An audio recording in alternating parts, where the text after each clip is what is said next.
guaranteeing fundamental rights of citizens to privacy and data protection, to suspend safe harbour until a full review has been conducted and current loopholes are remedied, to ensure that we suspend TFTP until the umbrella agreement and negotiations have been concluded and a thorough investigation has been concluded on the basis of an EU analysis, to evaluate any agreement, mechanism or exchange with third countries involving personal data in order to ensure that the right to privacy and to the protection of personal data is not violated due to surveillance activities, and to take the necessary follow-up actions.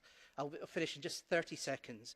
To protect the rule of law and fundamental rights of EU citizens, including threats to freedom of the press, the right of the public to receive impartial information and professional confidentiality, including lawyer-client relations, as well as ensuring enhanced protection for whistleblowers.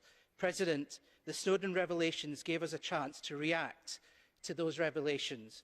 Tomorrow, in a unified way, I hope we will turn those reactions into the first stage of a digital Bill of Rights. Let's have a unified vote tomorrow to ensure we have turned this into something positive and lasting into the next mandate of the Parliament, a data protection Bill of Rights that we can all be proud of.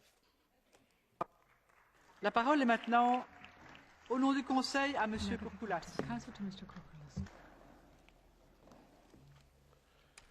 President, honourable members, over the past months, we have indeed been confronted with a number of increasingly worrying leaks, media reports and allegations related to secret US surveillance programs impacting on the privacy and personal data of EU citizens.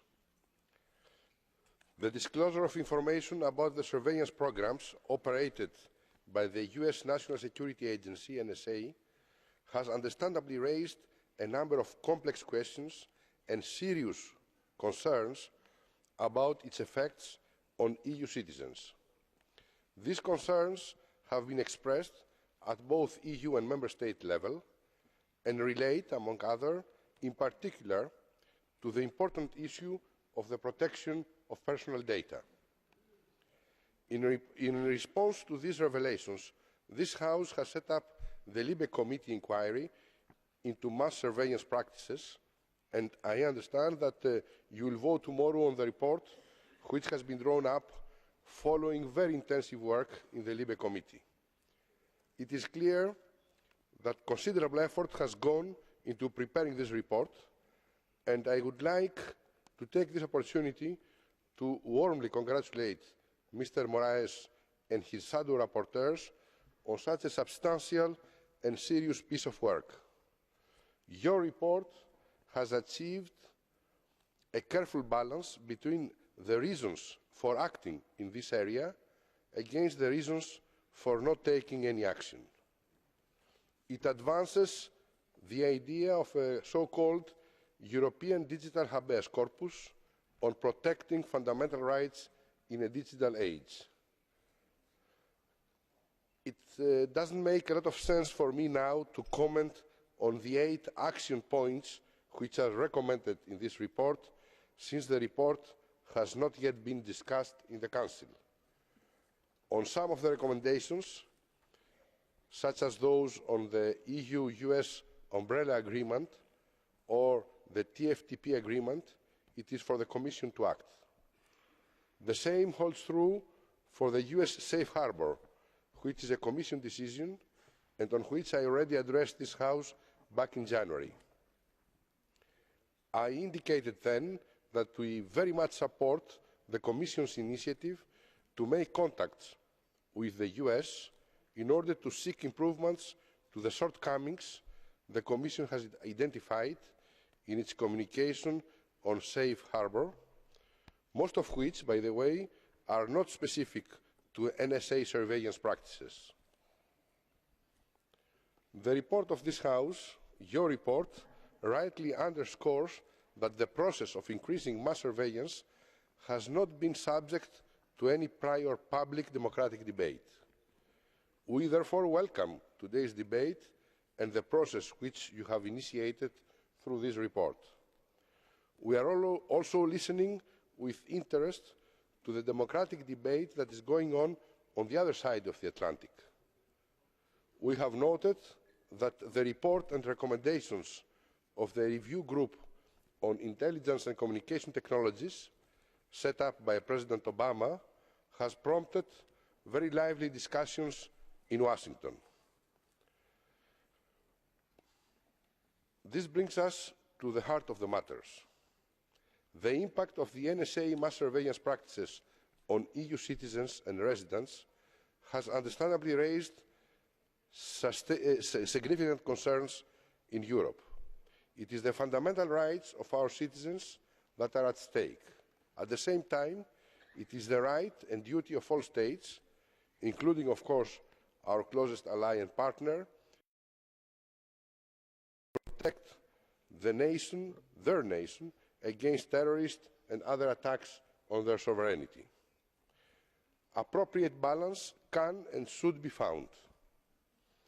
President, honourable members, I agree with the rapporteur that discussion is needed on the purpose and scale of surveillance and its place in a democratic society. However, we should not create the illusion that the European Union alone can decide on these matters. The public debate that is taking place in the United States will be equally important to our concerns. We therefore particularly welcome President Obama's launch of a review of US surveillance programs.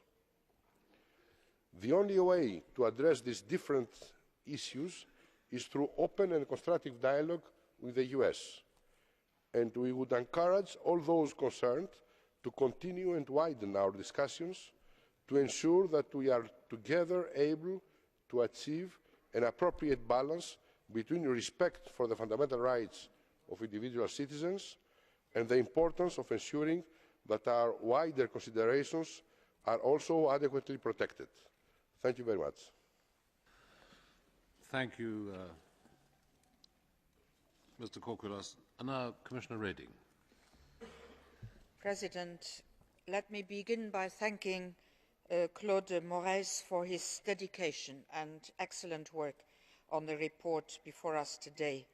And I would like also to thank his colleagues, the shadow rapporteurs and co-authors, because Parliament and mostly its Libe committee had really a lot of work to do to have an informed inquiry and a comprehensive report in a very short time frame.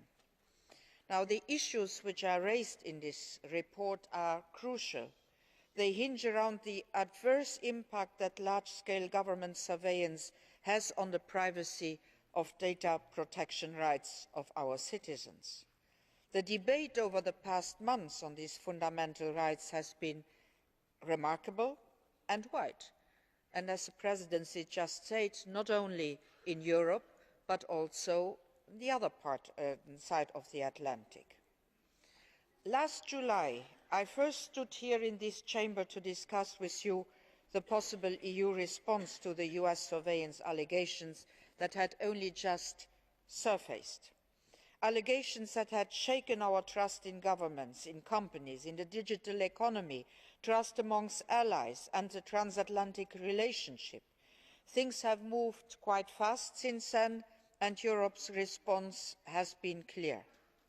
Last January, on the occasion of the Data Protection Day, I made the case that the appropriate solution for restoring trust in the transatlantic